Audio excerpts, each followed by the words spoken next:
Salut toi, j'espère que tu vas bien, que ta semaine s'est bien passée. Si ce n'est pas le cas, sache que ça ira. Et j'ai envie de te dire ce matin, ou cet après-midi, ou cette soirée, que la fin d'une chose vaut mieux que son commencement. Alors, qu'est-ce que la persévérance? Selon moi, c'est atteindre un objectif. C'est continuer jusqu'à ce qu'on ait atteint le résultat qu'on souhaite avoir, atteint le but où on souhaite arriver. Pour moi, c'est ça en fait. Malgré les soucis, malgré les situations, malgré les embûches, c'est d'atteindre son objectif coûte que coûte. J'ai eu à cœur ce thème. Pourquoi? C'était suite à la vidéo Restez calme. Je ne sais pas si ça te rappelle quelque chose ou pas.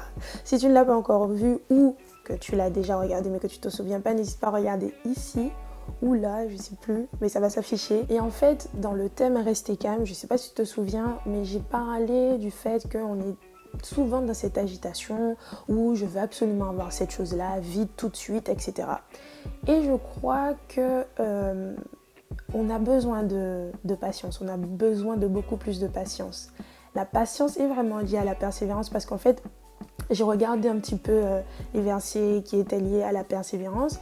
Et quand tu lis en fait les autres versions, par exemple dans Bible français courant, la persévérance est considérée comme étant la patience. Donc d'où l'importance d'être patient et du coup de persévérer. Je souhaite te dire vraiment aujourd'hui que ça en vaut la peine. Ça en vaut la peine d'être dans la situation où tu es pour atteindre ton but. Ça en vaut la peine de patienter jusqu'à ce que tu vois. Et je suis retournée dans mes cahiers un petit peu, puisque j'avais fait une étude l'année dernière en fait sur les oppositions, etc. Et il y avait la persévérance qui était venue s'y ajouter. Pourquoi? Parce qu'en fait, quand tu as des oppositions, la persévérance est un très bon outil. Parce que avoir des oppositions, des fois, c'est une très bonne nouvelle. Parce que voilà, l'ennemi, il est tout simplement pas content que tu atteignes ton objectif en fait. Donc c'est une bonne nouvelle. Et ce que j'avais compris en fait, c'est que dans persévérer, il y a deux mots. Percer et voir. Donc en gros, persévérer, ça veut dire perce et tu verras. Va jusqu'à percer, jusqu'à ce que tu vois en fait ce pourquoi tu as travaillé. Va jusqu'à percer la chose pour que tu puisses voir ce pourquoi tu étais dans des situations difficiles, ce pourquoi tu as eu des blocages. Ça en vaut la peine. Comme je te l'ai dit précédemment, ça en vaut vraiment la peine. Je crois que quand tu persévères pour quelque chose que Dieu t'a promis, pour quelque chose que Dieu t'a indiqué, quand tu persévères pour ce but-là, Dieu aime les gens qui persévèrent.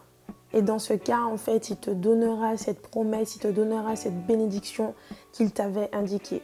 C'est à toi de choisir, est-ce que tu veux continuer et du coup obéir à Dieu ou abandonner et du coup obéir à l'ennemi, obéir au diable. Et j'avais aussi trouvé une définition de la persévérance qui dit que c'est continuer de faire ce qu'on a résolu par un acte de volonté renouvelé. Et ce qui m'avait marqué vraiment dans cette définition, c'était acte de volonté renouvelé. Comment est-ce que tu vas renouveler quand tu sens que, je sens que je vais abandonner, je sens que ça va plus, je vais pas y arriver. Comment est-ce que tu vas te renouveler? Je crois que c'est en te reposant la question pourquoi. Le pourquoi est-ce que tu fais ça? Pourquoi est-ce que je persévère? Pourquoi est-ce que j'atteins ce but? C'est le pourquoi en fait qui va t'aider à te renouveler. Et sache que je veux pas venir te dire oui, il faut faire ci, il faut faire ça. Parce que moi la première en fait, je sais que je vais retourner voir cette vidéo là quand j'en aurai besoin. Je le fais pour nous, je le fais pour tout le monde parce que la persévérance c'est vraiment un combat de tous les jours. Tous les jours, tu dois persévérer, persévérer. Je le crois. Et il y a une chose, c'est que je t'ai parlé surtout des bénédictions, etc. C'est bien, il faut persévérer pour les bénédictions. Mais il y a une chose pour laquelle il faut vraiment persévérer, c'est de ne pas abandonner en fait dans la marche dans laquelle tu es avec le Seigneur. C'est très important.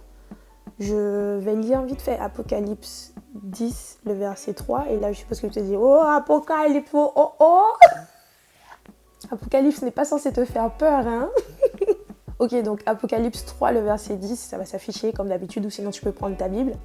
C'est cool. Il dit, parce que tu as gardé la parole de la persévérance en moi, je te garderai aussi à l'heure de la tentation qui va venir sur le monde entier pour éprouver les habitants de la terre. Le verset 11 dit aussi, je viens bientôt, retiens ce que tu as, afin que personne ne prenne ta couronne. Je crois que ce verset est très d'actualité. Juste vite fait, j'aime beaucoup la version Bible français courant. C'est pour ça que c'est important de regarder les autres versions pour pouvoir comprendre mieux la parole de Dieu. Il dit, puisque tu as gardé mon ordre d'être persévérant, moi aussi je te garderai de la période de malheur qui va venir sur le monde entier pour mettre à l'épreuve les habitants de la terre. Je pense que cette version-là, elle est très claire. Et c'était pas prévu, hein, mais il y a aussi le verset qui dit dans Matthieu 6,33 de s'occuper du royaume de Dieu et le Seigneur s'occupera du reste. Donc en fait, quand tu seras persévérant dans ta marche avec Dieu, quand tu seras persévérant dans cette course en fait qui nous appelle à faire, il va s'occuper du reste en fait, quel que soit ce qui va se passer autour de nous, quelles que soient les adversités qui vont arriver de plus en plus, puisque on va pas se mentir, on est dans la fin des temps, c'est réel, c'est là. Donc persévère avec le Seigneur, persévère dans ta foi, persévère et n'arrête pas. Et j'ai envie de te dire que quand tu sens que tu vas abandonner, c'est pas pour rien en fait qu'on a nos frères et sœurs, ce n'est pas pour rien qu'on a la communion fraternelle. C'est que quand tu vas pas bien, quand tu sens que tu vas tomber ou bien même que tu es tombé, parle à tes frères et sœurs. En ce moment, avec mon église, on parle beaucoup de ça, de l'importance de la communion fraternelle, de l'importance d'être ensemble, c'est très important. Et bien évidemment, tu as ta part individuelle, mais je crois que quand on est ensemble, on est beaucoup plus fort. Quand il est dans sa parole que deux valent mieux qu'un, c'est pas pour rigoler, hein, c'est pas pour dire en mode ouh, deux valent mieux qu'un, non. Je sais pas pourquoi j'ai dit ça. Bref, en tout cas, ne sois pas seul dans ta persévérance aussi. Et comme je te disais au début, si tu te souviens, que la fin d'une chose vaut mieux son commencement. Sache que le commencement de ta vie, peu importe comment ta vie a commencé, le plus important c'est comment elle finit. Comment est-ce que ta vie va finir ? Je te laisse avec cette question et continue à persévérer, c'est tout ce que je peux dire. Je sais que c'est pas facile, mais je crois qu'on va y arriver.